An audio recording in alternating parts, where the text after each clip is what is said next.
Shalom, puji Tuhan, Bapak Ibu yang dikasihi Tuhan dan saudara-saudara sekalian yang dikasihi.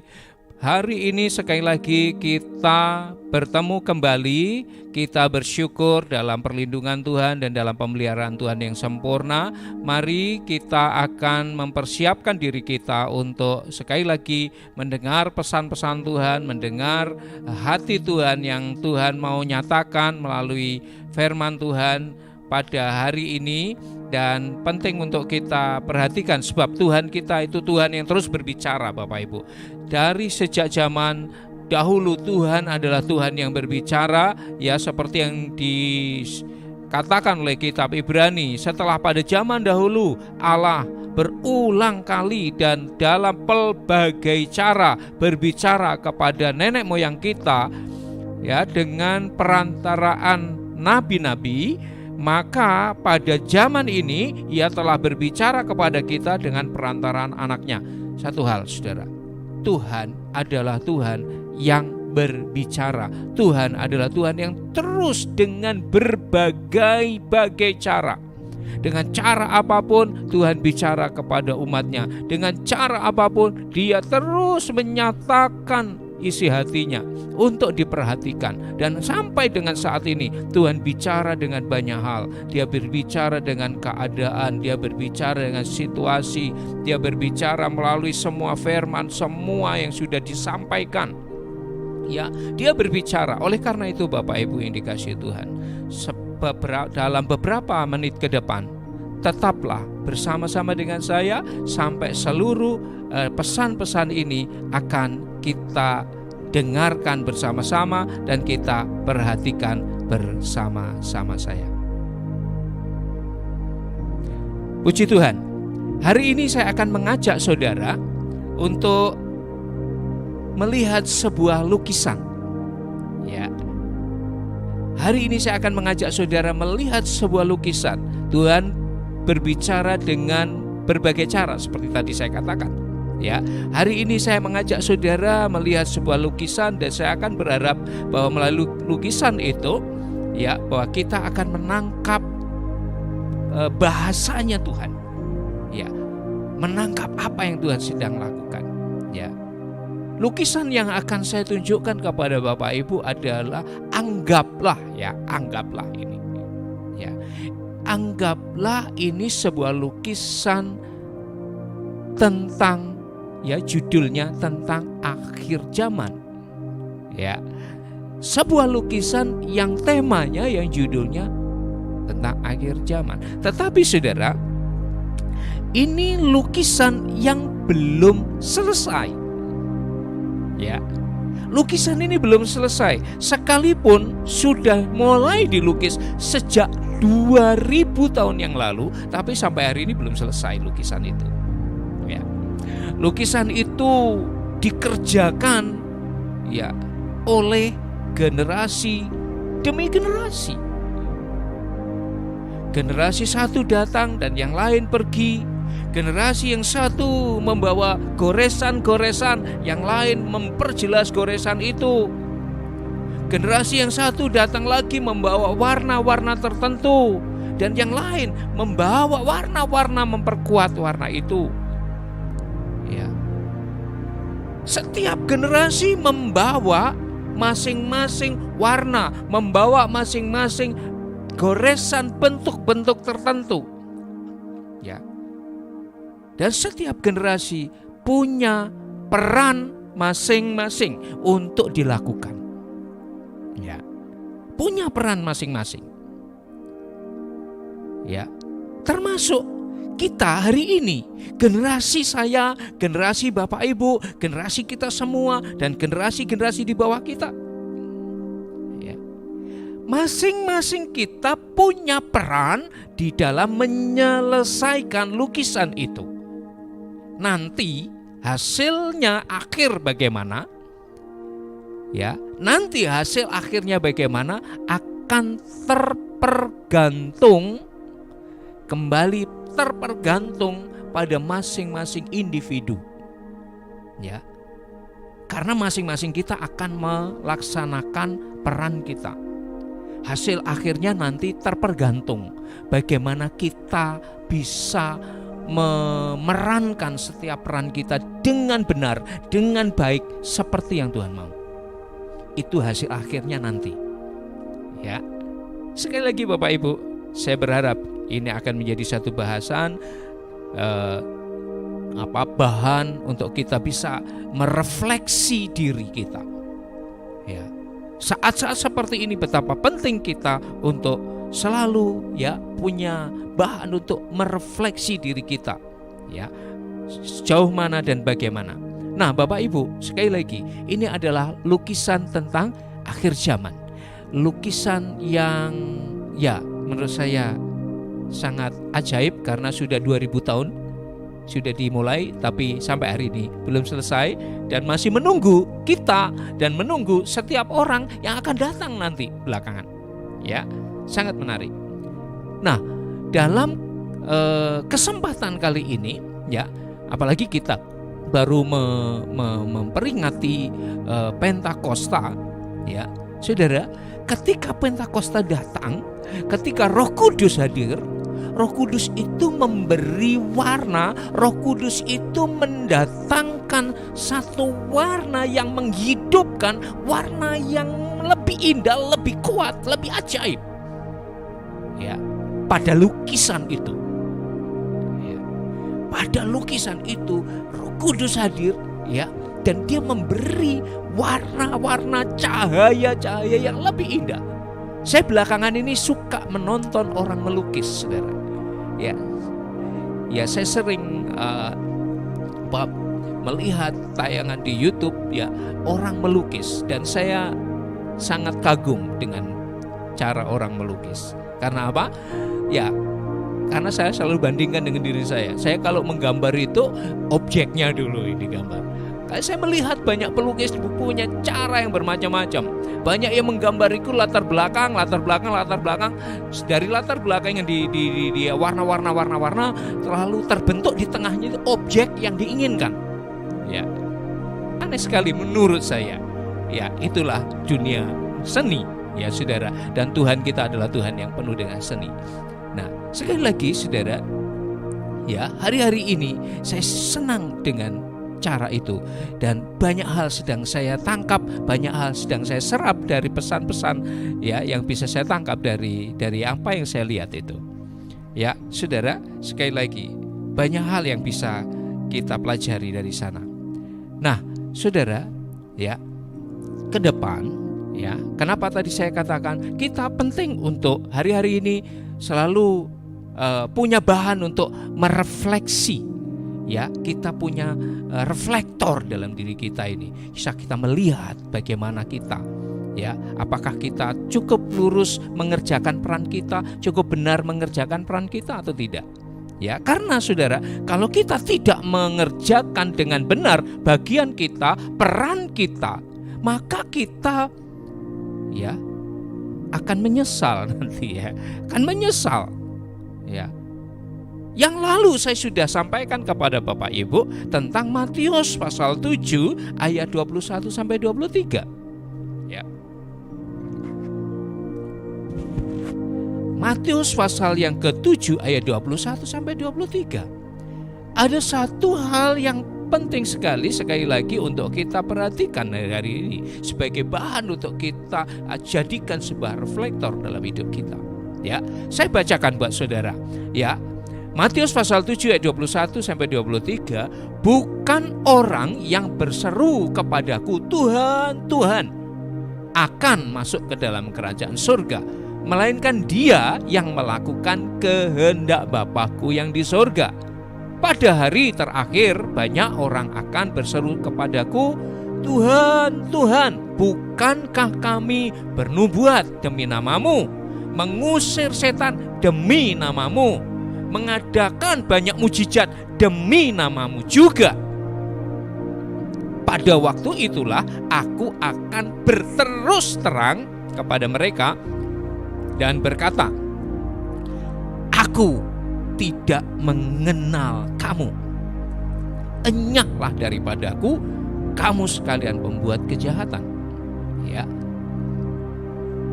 ada saatnya, ya, pada waktu itu aku Tuhan akan berterus terang. Hari ini ternyata ayat ini ya Tuhan belum berterus terang, ya.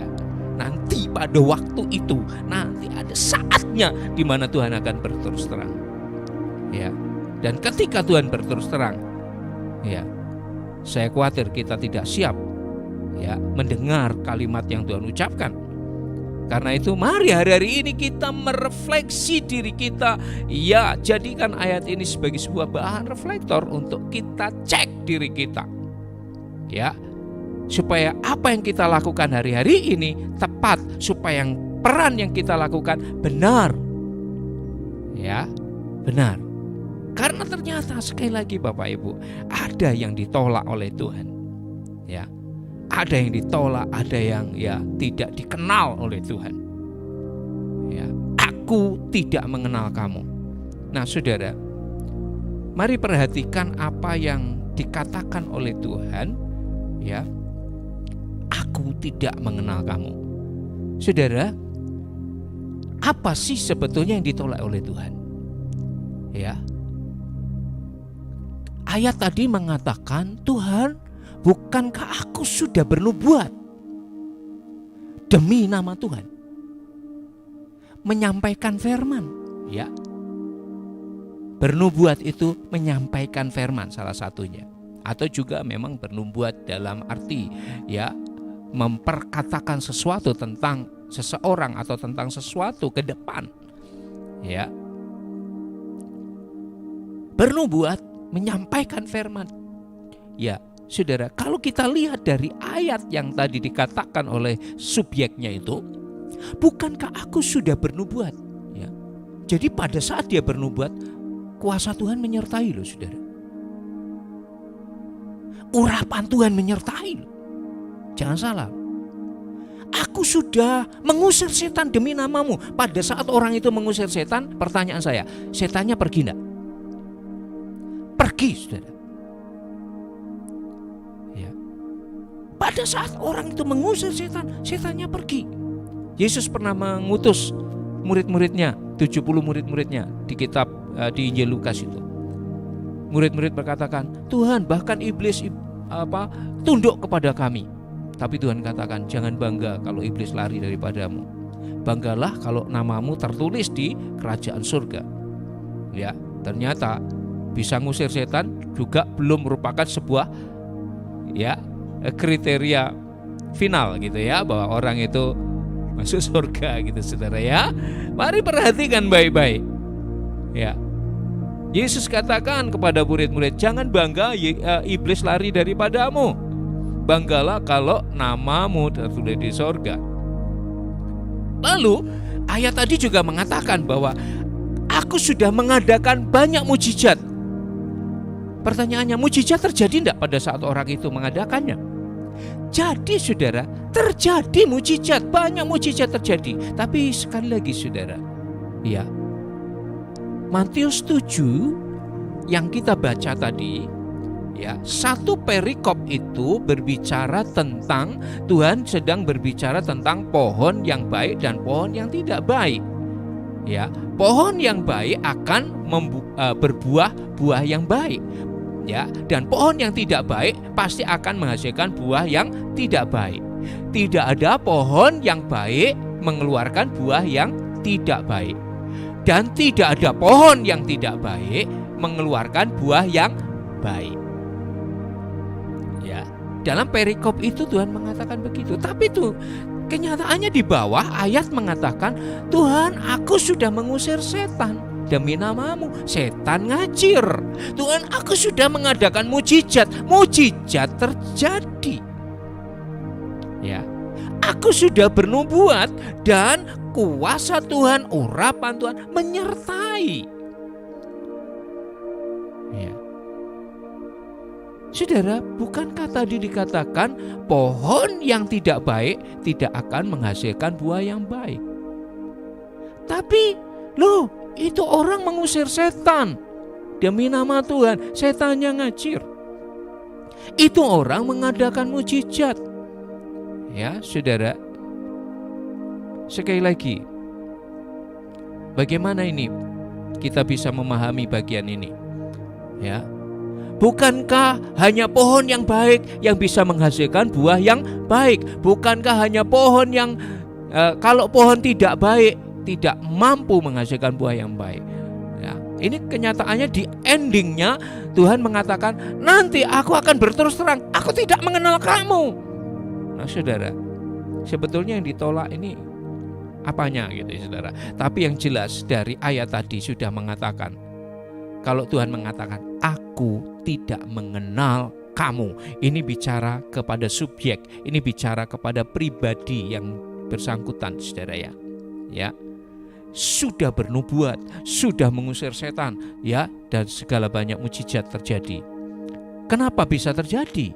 Kalau Tuhan mengatakan pohon yang baik ya, pohon yang tidak baik tidak mungkin menghasilkan buah yang baik, dan pohon yang baik tidak mungkin menghasilkan buah yang tidak baik. Jelas ini pohonnya tidak baik. Ya. Mengusir setan, kok setan pergi mengadakan mujizat, kok mujizat terjadi.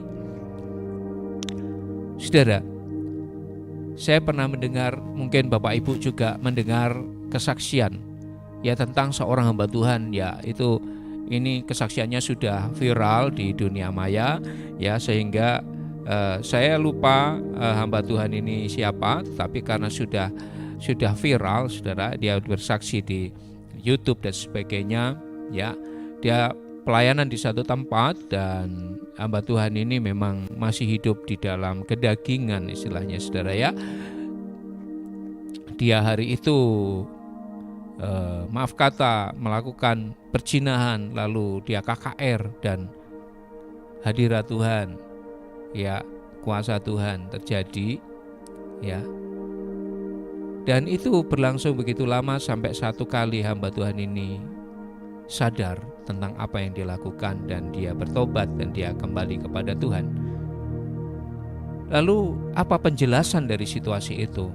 Saudara, yang saya mau katakan bahwa Tuhan menghormati firman-Nya.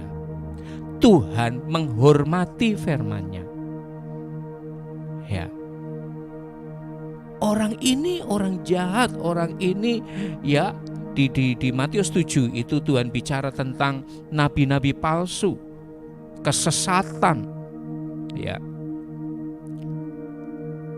Dan sekali lagi ya, ada peristiwa lain ya, ada peristiwa lain, murid-murid ya berbicara kepada Yesus, melaporkan kepada Yesus, "Guru, di tempat lain ada orang-orang, mereka bukan murid-Mu, mereka bukan anggota kita, tapi mereka mengusir setan pakai nama-Mu Tuhan ya, dan setan pergi.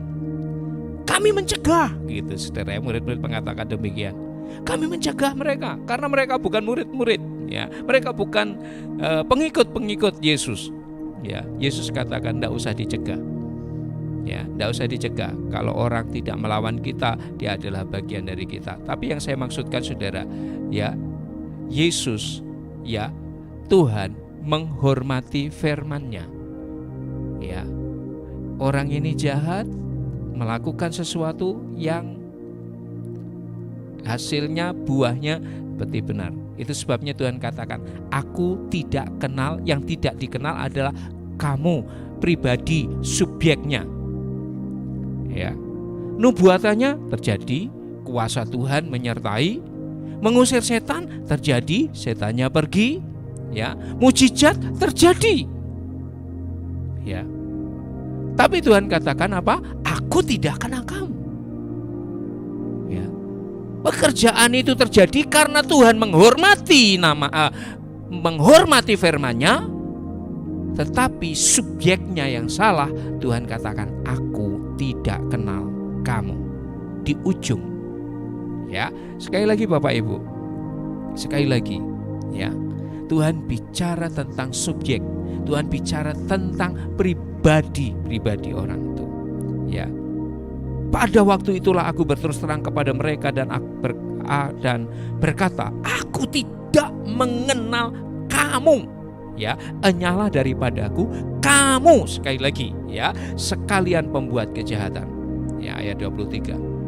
Jadi pohon itu bicara tentang subjek, bicara tentang pribadi orang yang melakukannya.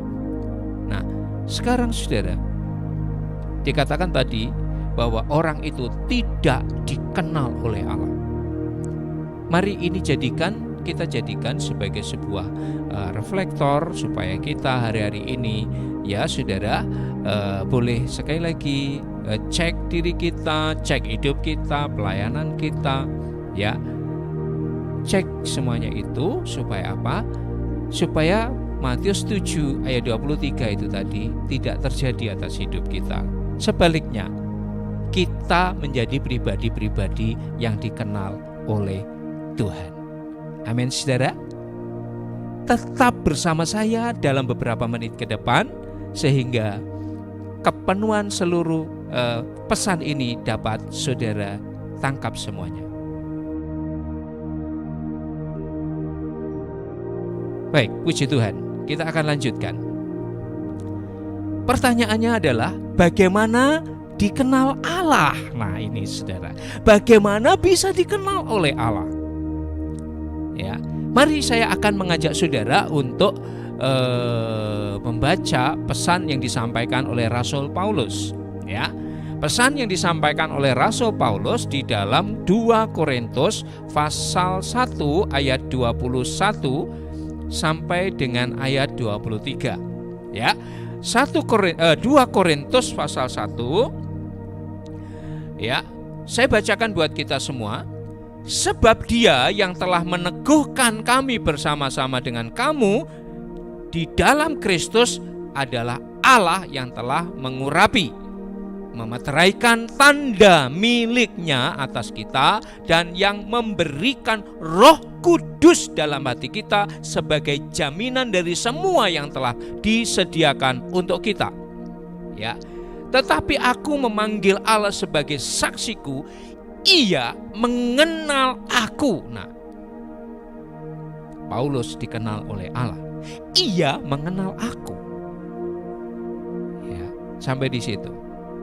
Ya, sampai di situ 23a. Ya, Ia Allah mengenal aku. Demikian terjemahan terjemahan Perjanjian Baru ini, terjemahan baru. Ya. Ayat 21, sebab Dia yang telah meneguhkan kami bersama-sama dengan kamu, Dia yang telah meneguhkan kami, meneguhkan Paulus bersama-sama dengan jemaat di Korintus adalah sebab Dia yang telah meneguhkan kami, jemaat Korintus, dengan Paulus dengan jemaat Korintus di dalam Kristus adalah Allah. Ya, adalah Allah yang mengurapi. Jadi kalau saya bandingkan dalam terjemahan King James, saudara, ya, kurang lebih susunannya begini. Sebab Dia yang telah meneguhkan kami bersama-sama dengan kamu di dalam Kristus adalah Allah yang mengurapi, yang telah mengurapi. Ya, kalau di sini susunannya adalah Allah yang telah mengurapi itu dalam satu suku kalimat ini, ya. Tapi di dalam bahasa Inggris dikatakan sebab Dia yang telah meneguhkan kami bersama-sama dengan kamu di dalam Kristus adalah Allah yang telah mengurapi. Ya. Jadi sekali lagi, bagaimana dikenal Allah? Ternyata ya ada unsur diurapi. Ada unsur dimeteraikan. Wow, meterai, saudara, bicara meterai kita. Ya, diurapi, dimeteraikan. Sebetulnya pemahamannya hampir sama semua, saudara. Diurapi ya dimeteraikan. Ya, menjadi sebagai tanda miliknya. Saudara, kalau saudara membuat sebuah surat pernyataan dan saudara tulis di selembar kertas, ya, surat pernyataan itu belum merupakan sebuah kekuatan sampai saudara meletakkan meterai. Betul tak? Ya, kalau saudara sudah meletakkan meterai, saudara tanda tangan, maka itu menjadi punya kekuatan hukum. Ya, punya kekuatan hukum. Artinya, ya, saudara harus tunduk ya kepada apa yang tertulis di dalam pernyataan itu. Betul? Ya. Kalau engkau menulis pernyataan, kemudian taruh meterai, tapi engkau hidup tidak sesuai dengan apa yang tertulis di sini, maka engkau akan berhadapan dengan hukum. Bagaimana dikenal Allah? Engkau akan diurapi, engkau akan dimeteraikan, ada meterai milik Allah. Artinya engkau wajib hidup menurut apa yang tertulis di sini. Engkau dimeteraikan dan engkau akan dikenal Allah. Amin. Ya, engkau akan dikenal Allah karena ada meterai. Ya, ada meterai, dikenal oleh Allah. Ya. Dan memberikan Roh Kudus, Pentakosta. Ya, memberikan Roh Kudus di dalam diri kita menjadi sebuah jaminan. Wow. Ya. Hari ini engkau sudah terima Roh Kudus. Memang engkau belum terima semua yang disediakan, belum. Tapi engkau sudah punya jaminan. Ya. Kau punya jaminan untuk menerima apa yang disediakan oleh Tuhan. Jadi bagaimana dikenal Allah? Pertama, harus terima pengurapan. Engkau harus menjadi pribadi yang diurapi, dimeteraikan. Ada tanda sebagai milik Allah. Wow. Ya, tanda sebagai milik Allah. Tapi konsekuensinya engkau harus hidup seperti yang ada di dalam surat itu. Kalau engkau ada di luar surat itu, maka nanti di hari terakhir, nanti Matius 7 ayat 23 tadi, pada waktu itu aku akan berterus terang, aku tidak kenal kamu. Jadi jangan salahkan dia mengatakan aku tidak kenal kamu. Karena apa, saudara? Orang hidup ya tidak sesuai dengan apa yang tertera di dalam surat itu. Ya. Ada yang tersurat, ada yang tersirat, ya kan? Nah, dua-duanya harus hidup di dalamnya. Ketika Roh Kudus datang dalam hidup seseorang, ya, dia akan mengajari kita untuk kebenaran. Setiap kebenaran ini juga buat setiap saat dia bicara, setiap saat dia menyatakan kehendaknya, setiap saat dia menginginkan sesuatu dalam hidup kita. Bapak Ibu dikasih Tuhan, Roh Kudus dicurahkan dalam hidup kita. Sekali lagi, bagaimana dikenal Allah? Paulus mengatakan dia mengurapi, dia memberi meterai sebagai miliknya. Bersama saya sampai kelengkapan seluruh pesan ini.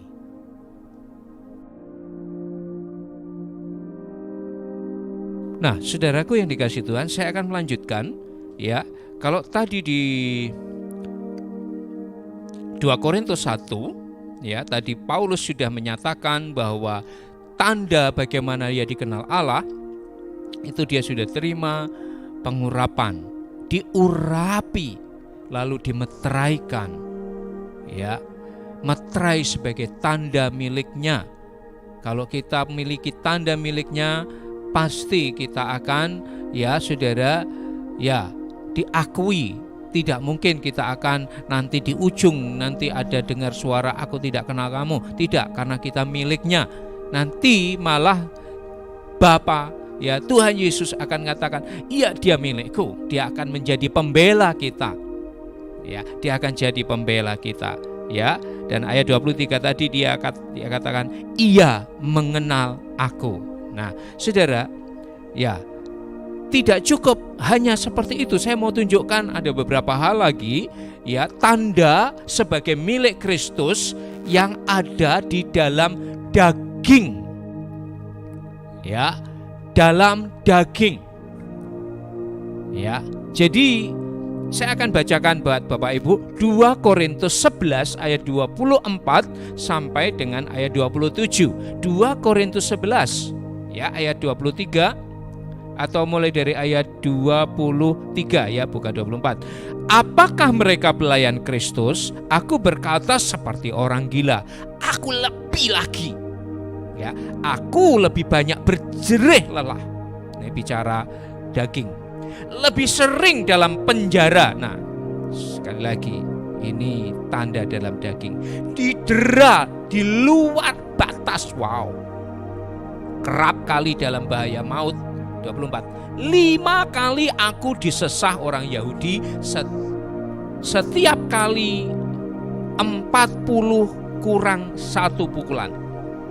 3 kali aku didera, 1 kali aku dilempari dengan batu, 3 kali mengalami karam kapal, sehari semalam aku terkatung-katung di tengah laut. Dalam perjalanan aku sering diancam bahaya banjir dan bahaya penyamun, bahaya dari pihak orang-orang Yahudi dan dari pihak orang-orang bukan Yahudi, bahaya di kota, bahaya di padang gurun, bahaya di tengah laut, bahaya dari pihak saudara-saudara palsu. Aku banyak berjerih lelah dan bekerja berat. Kerap kali aku tidak tidur. Aku lapar dan dahaga. Kerap kali aku berpuasa, kedinginan dan tanpa pakaian. Saudara, itu tanda sebagai milik Kristus dalam daging. Ya, dagingnya Paulus. Ya. Didera, dicambuk, sesah, ya, setiap kali 3 kali disesah, ya, setiap kali 40 pukulan kurang 1, atau dengan kata lain 39. Karena kalau sudah 40 kali dipukul, orang itu sudah tidak boleh dipukul lagi. Ya, makanya orang itu selalu dipukul hanya 39. Ya. Dan Paulus mengalami 3 kali, saudara. Saudara boleh lihat punggungnya Paulus nanti ya. Ya. Punggungnya kayak apa gitu, kayak pada waktu dipukul itu. Ya. Pada waktu dilempari batu, punggungnya kayak apa? Tubuhnya Paulus kayak apa? Ya, dikira dia sudah mati, ditinggal, tapi dia masih hidup dan dia pergi ke dalam kota lagi. Itu tanda milik Kristus di dalam dagingnya ini. Ya. Daging dalam pengertian secara substansi. Karena ada bicara daging itu bicara substansi dan juga bicara tentang ya pengertian yang ya secara metafora gitu, saudara ya. Atau merupakan sebuah personifikasi. Ya. Jadi sekali lagi saudara, daging dalam pengertian secara substansi ada tanda milik Kristus. Ya. Sekali lagi, ya. Didera, dimasuk penjara, ya, didera di luar batas, ya. Nah, seperti itu. Nah, itu sekali lagi tanda milik Kristus di dalam daging. Kita semua mungkin belum kebanyakan kita belum mengalami hal seperti itu, ya. Ya, hanya orang-orang yang dipilih Tuhan, hanya orang-orang tertentu yang sudah ditentukan Tuhan yang bisa mengalami itu. Ya, yang lain mungkin akan menyangkal Tuhan. Ya, ketika berhadapan seperti itu. Ya. Mari kita lihat lebih jauh. Kolose pasal 1 ayat 24. Ini kesaksian Paulus lagi. Ya. Dan ini adalah daging dalam pengertian ya sebagai personifikasi dari perbuatan atau karakter. Kolose 1 ayat 24, sekarang aku bersukacita bahwa aku boleh menderita karena kamu dan menggenapkan dalam dagingku apa yang kurang pada penderitaan Kristus untuk tubuhnya, yaitu jemaat. Ya. 1 Petrus 2 ayat 23, ketika ia dicaci, ia tidak membalas dengan mencaci maki. Ketika ia menderita, ia tidak mengancam, tetapi ia menyerahkan kepada Dia yang menghakimi dengan adil. Bapak Ibu yang dikasihi Tuhan, ya, daging bisa dalam pengertian substansi dagingnya, yang tadi didera, dipukul dan sebagainya, ada bekas luka dan sebagainya, itu tanda milik Yesus, ya. Tapi Tuhan mengajari saudara dan saya juga, kalau kita tidak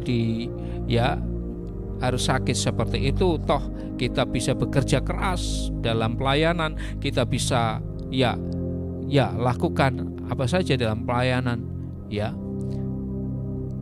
Kemudian dalam daging dalam pengertian personifikasi dari perbuatan atau dalam karakter, ya, yang dihaluskan, ya. Perannya adalah seperti yang dicontohkan oleh Yesus. Ketika ia dicaci maki, ia tidak membalas dengan caci maki, ya. Ketika digosip juga tidak perlu balas. Ketika digosip juga nggak perlu marah. Ketika digosip juga nggak perlu ngancam-ngancam, ya saudara, ya, seperti itu. Ya, itu adalah dagingnya yang dihabisi. Artinya ada tanda milik Yesus di dalam daging itu. Tapi kalau daging kita masih utuh, ya dikorek sedikit sudah naik pitam, marah, benci, ya, lalu kepahitan, ya artinya belum ada tanda sebagai milik Kristus dalam daging orang itu. Nah, kalau belum ada tanda sebagai milik Kristus, kalau nanti Yesus katakan aku tidak kenal kamu, jangan salahkan Yesus, ya, jangan salahkan Dia. Tuhan, aku sudah lakukan ini bla bla bla bla, ya, jangan salahkan Tuhan kalau Dia katakan aku tidak kenal kamu, ya, tidak ada tanda apapun di dalamnya. Lanjut, saya akan cepat, saudara, ya. Ketika daging kita harus mengalami banyak hal, ya, ketika kita harus menahan, ya, yang seharusnya kita marah, kita harus menahan yang seharusnya kita balas dendam, kita harus menahan yang seharusnya kita melakukan sesuatu pembalasan. Ketika itu tidak kita lakukan, tahu nggak saudara, daging kita sedang dikerat. Ada tanda di situ sebagai milik Yesus, ya. Ketika engkau mengalami semacam luka, kau terluka, ya, engkau terluka, ya, engkau terluka, engkau ada banyak sengat, ya, di dalam dagingmu, ya, disengat sana sini, saudara, ya, dan engkau tetap menyerahkan itu kepada Tuhan, ya, tenang saudara, Yesus sudah pernah melewati semuanya itu, karena Dia tahu, ya, Dia mengetahui semuanya itu. Saat engkau menahan dirimu, saat engkau membiarkan dagingmu disengat, dagingmu disakiti, dagingmu dikoyak-koyak, ya, tapi ada tanda milik Yesus di dalam hidupmu, ya, ada tanda milik Yesus. Bapak Ibu dikasih Tuhan, ya, saudara dan saya sekali lagi hari-hari ini terlibat aktif dalam menyelesaikan lukisan itu, ya, saudara dan saya terlibat aktif dalam menyelesaikan lukisan itu. Karena itu mari hari-hari ini, ya, jangan sampai saudara sudah terlibat dalam melukis, ya, melalui peristiwa kehidupan ini, tapi ujungnya kita tidak dikenal oleh Tuhan. Karena itu firman Tuhan pada pagi hari ini jadikan sebagai bahan refleksi dalam hidup kita, ya, bahan refleksi. Karena Roh Kudus dalam Pentakosta itu dicurahkan, dan Roh Kudus itu mengingatkan kita, menyadarkan kita dari dosa, ya. Roh Kudus akan menyadarkan. Mari biarkan Roh Kudus menolong kita hari-hari ini, ya, menolong kita untuk menyadari segala kesalahan kita dan menolong kita untuk menyelesaikan peran kita, sehingga lukisan pada generasi kita itu menjadi sebuah lukisan yang nanti endingnya ada lukisan yang indah, ya. Sebuah lukisan yang oleh Tuhan sudah digambarkan di Injil Matius melalui doa Bapa kami. Saudara, Bapa di dalam surga, dipermuliakan namamu, datanglah kerajaanmu, jadilah kehendakmu di bumi seperti di surga. Apakah lukisan itu yang akan muncul atau ada lukisan yang lain yang akan muncul? Bapak Ibu, itu tergantung bagaimana kita, ya, tergantung bagaimana kita, ya, tergantung kita. Oleh karena itu, sekali lagi, kiranya Tuhan menolong kita sekalian. Saya tidak memperpanjang pesan firman Tuhan pada hari ini, tapi saya berharap kita mau belajar sesuatu di hari-hari ini, ya. Kita belajar sesuatu. Bapak Ibu dikasihi Tuhan, hari ini adalah hari di mana kita juga mengawali bulan Juni, ya. Kita masuk di bulan Juni, ya, tanpa terasa kita masuk di pertengahan tahun 2020, ya. Kita sudah masuk di bulan Juni, ya. Dan di minggu pertama ini sekali lagi kita akan menerima tubuh dan darah Tuhan. Karena itu mari kita akan berdoa dan kita akan siapkan diri kita untuk bersatu dengan tubuh dan darah Tuhan. Saudaraku, mari kita akan siap untuk menyambut perjamuan. Siapkan diri kita, siapkan hidup kita. Saya percaya tiap bulan kita akan terima perjamuan, tetapi mari jangan jadikan ini sebagai sebuah rutinitas, tapi mari maknai setiap kesempatan kita bersama menikmati tubuh dan darah Tuhan. Ya, tubuh dan darahnya ini sudah disediakan buat kita sebagai sebuah sarana di mana semua dosa, semua kesalahan kita diampuni ketika kita mengakuinya di hadapan Tuhan. Dan melalui tubuh dan darahnya sebuah akses, sebuah jalan masuk untuk kita bisa menghampiri tahta kasih karunia Bapa di surga. Itu sebabnya sekali lagi setiap kali kita mau menikmati tubuh dan darah Tuhan, ya, mari kita siapkan seluruh hidup kita dengan benar. Ya, mari saya undang saudara untuk bersatu dengan keluarga saudara, bersatu dengan tubuh dan darah Yesus. Mari angkat tubuh dan darah Tuhan. Tuhan, kami mengangkat hosti dan anggur ini ke hadirat-Mu. Kami mengangkat ke surga-Mu. Tuhan, kami mohon anugerah supaya saat kami mengangkat tubuh dan darah-Mu ini, berkat dari Bapa, dari Sang Putra dan Roh Kudus turun atas hosti dan anggur ini. Saat hosti dan anggur ini nanti sebentar kami makan dan kami minum, maka kami makan tubuh-Mu dan kami minum darah-Mu. Tuhan, sekali lagi ampunilah kami dari segala dosa, dari segala kesalahan dalam perkataan, perbuatan, pikiran, angan-angan, sikap hati kami, kedagingan kami, kesombongan kami, keangkuhan kami, kekerasan hati kami. Ampuni Tuhan, ampuni. Dan kami mau melalui tubuh dan darah-Mu saat kami makan dan kami minum, roh penundukan yang turun, yang ada di dalam tubuh dan darah-Mu turun dalam hidup kami, dalam tubuh dan dalam darah kami. Mari saudara, kita bersama-sama makan dan minum tubuh dan darah Tuhan dalam nama Tuhan Yesus Kristus.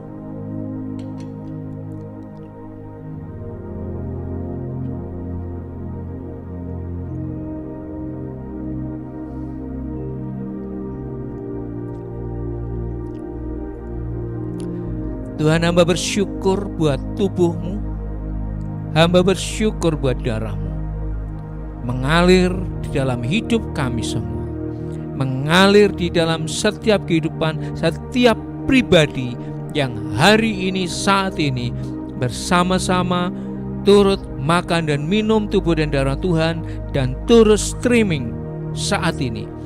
Kuasa itu turun atas kami. Kuasa Tuhan, lawatan jamaah Tuhan turun atas kami.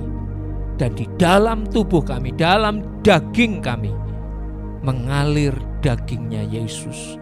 Daging yang tunduk kepada kehendak Bapa, daging yang dibentuk, rela dibentuk, daging yang rela, haleluya, atasnya ada tanda sebagai milik Tuhan. Bapa di surga, inilah kami sekali lagi meteraikan setiap kebenaran, meteraikan setiap pesan-pesan yang daripadamu, dan tidak ada satu bagian pun yang tercecer, tidak ada satu bagian pun yang gugur. Sebaliknya semua mengerjakan kehendak Allah dalam kehidupan kami semua. Terpujilah namamu kekal selama-lamanya. Kami mengucap syukur buat anugerahmu dalam nama Yesus. Dengan demikian kami siap memasuki bulan Juni ini dalam pertolongan, dalam kekuatan, dan dalam pimpinan Tuhan setiap hari, setiap saat. Dalam nama Yesus, haleluya, amin. Puji Tuhan, saudara. Saya percaya kita semua diberkati. Saya percaya kita semua sudah dikuatkan dan ditolong oleh Tuhan. Baik, sebelum kita akan sampai pada penghujung doa berkat, kita akan menikmati satu pujian.